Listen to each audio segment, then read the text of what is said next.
One of the other things that Trump announced yesterday was that all non-vaccinated army personnel who had been forced out of the army because of that would be reinstated. What was your overall view of COVID and the lockdowns and so on?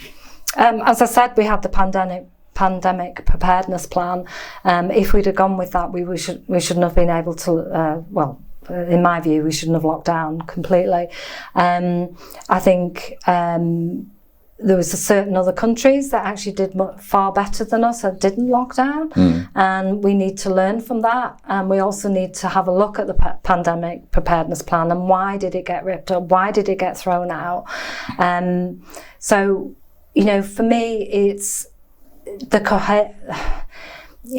look into their eyes. That was so powerful from a marketing point of view. I mean, I'm on a digital marketing agency. As a marketeer, you were very impressed with it, yeah. Yeah, that campaign was extremely effective in actually creating fear with people. And, I remember sitting at the TV, as probably most people were every night, saying, this is the update, here's the figures, this is what we're doing, etc., etc. And I remember this tick, it was like the hockey stick that comes out, and I looked at my husband and I went, no, that doesn't, not in business, that doesn't happen, so why would it happen in government?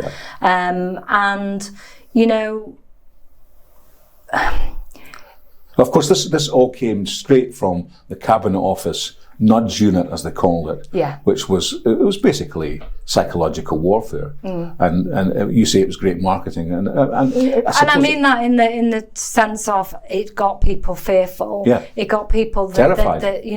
Terrified that you couldn't have Granny round for tea on a Sunday afternoon, but we're quite happy to have Granny cold now.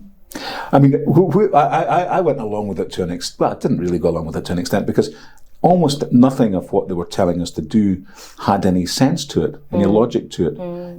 How is it that I can sit opposite you here and be infectious, but if I stand up and walk across the room, I'm no, it just didn't make any sense. The one thing that always sticks in my mind is the video of one of the funerals, and they were all separated, and I think it was the son of the mother actually moved the chair along, and actually that broke my heart just to see that actually you couldn't hug. We are human beings, and they do say that if you hug someone longer than I think 3 seconds, obviously that it helps build your endorphins and helps make you feel better, and certainly from a health and well-being and anxiety point of view, everybody was very anxious at that time. But then when I look back and watch that, I've seen it recently, I think, why? Why were the journalists not asking the questions? Why were they not challenging? Why was the opposition at the time not challenging? They wanted to lock down harder, faster, much more stricter rules. Why were we not allowed to challenge what was actually being fed to us? Yes, I mean, it brought home quite starkly the potential inhumanity of an authoritarian state, didn't it? And that's what I felt about it. And at the beginning, we believed it. Our families, our communities believed that what was being told to us was the truth, and of course now, a lot of the untruths are coming out. But what it means is that the trust that we had, or some people, I never had it, but the trust that some people had in the state has been broken, and it's not coming back, is it? And once you've got that mistrust, you'll never go back. No. It's just like any relationship, any friendship, that if you've lost a trust within that's it. You can't then get a second chance. Yep. Trump yesterday again reinforced the fact that he was going to have pretty strict border controls and so on. Again, is it do you see it's feasible over the next 4 years that America has got these border controls? And indeed, he's talking about repatriating illegal people who have arrived. Do you see that happening over in the States? And do you see it continuing, that we are going to allow hundreds of people every week to come in through our border? I think the headline I saw this morning was he's already sent troops to the border of Mexico. And again, I read something yesterday or the day before about, Reform Party are anti-immigration. And I went, no, we're not anti-immigration. And I always, in the general election, I always tried to give an example of immigration because I was called a racist and far worse things. And certainly on the ballot paper, I saw, certainly opened my eyes. You should never read them. No, well, they did. They read them out to you. But I look at immigration, certainly for any country, never mind the United Kingdom, is think of it as a business. Think of it as a business that you write your budget every single year, and you say you were in that company, in that business, you need 20 heads. So 20 people within your team working in there. But all of a sudden, 100 people turn up at the door the following day. At what point do you go, I can't afford this anymore. I can't afford this headcount. I can't afford the infrastructure, the costs, the wages, everything else. So, we're not anti-immigration. We just want to make sure that we're able to, one, control our borders, but two, to also control what money is being spent, not just with the British taxpayers' money, but also with the immigration of people coming into this country. And I met a lady a couple of months ago, and her family, who came from Pakistan, and they spent £40,000 to repatriate themselves into the United Kingdom. And she was really angry. She was angry because of people coming in and getting it for nothing. Yeah. And it was a really interesting context for me to have that conversation with her, to say, wow, I never really thought about that, because they wanted to move all of their family to the United Kingdom, and they paid that money. Now, whilst I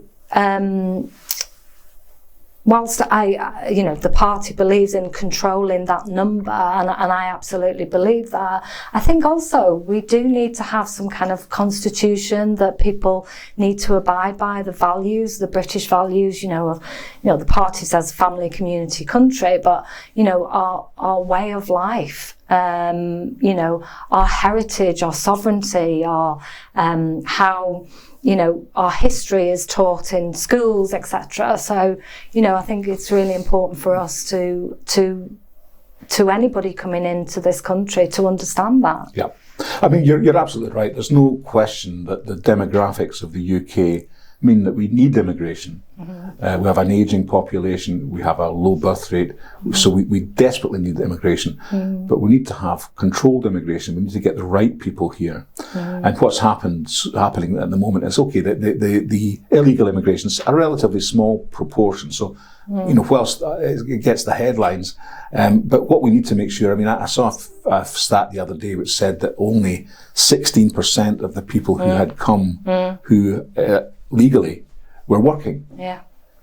Now, the point of having immigration is that we can fill the jobs that we've got to do, not to bring people over here to put them on benefits. And that's what I'm saying about, look at it in a different way. Look at it as a business. And at what point do you look at your budget and go, I can't afford this anymore, or I need to change something, or I need to, make people redundant, for example, and cut my costs, cut my cloth accordingly. And that's what the party certainly is talking about, is saying, yes, we need it. Yes, we want, the doctors and the nurses and the, the engineers and all of that. That's what we were promised.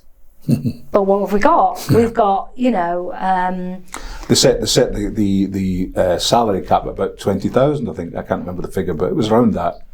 And you're right. 16% at what we are literally bankrupting ourselves with the amount of money. Someone was telling me the other day dropped off some illegal immigrants to a hotel, and when they opened the door, the heat that came out of the hotel door, they said, "Oh, obviously they don't worry about their bills." And I'm like, "What?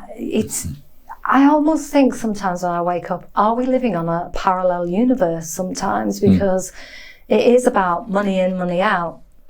You know, as a child, you were given 10p for a 10p mix. Well, you didn't walk out the shop with 12p mix. you chose what you wanted in that." Absolutely.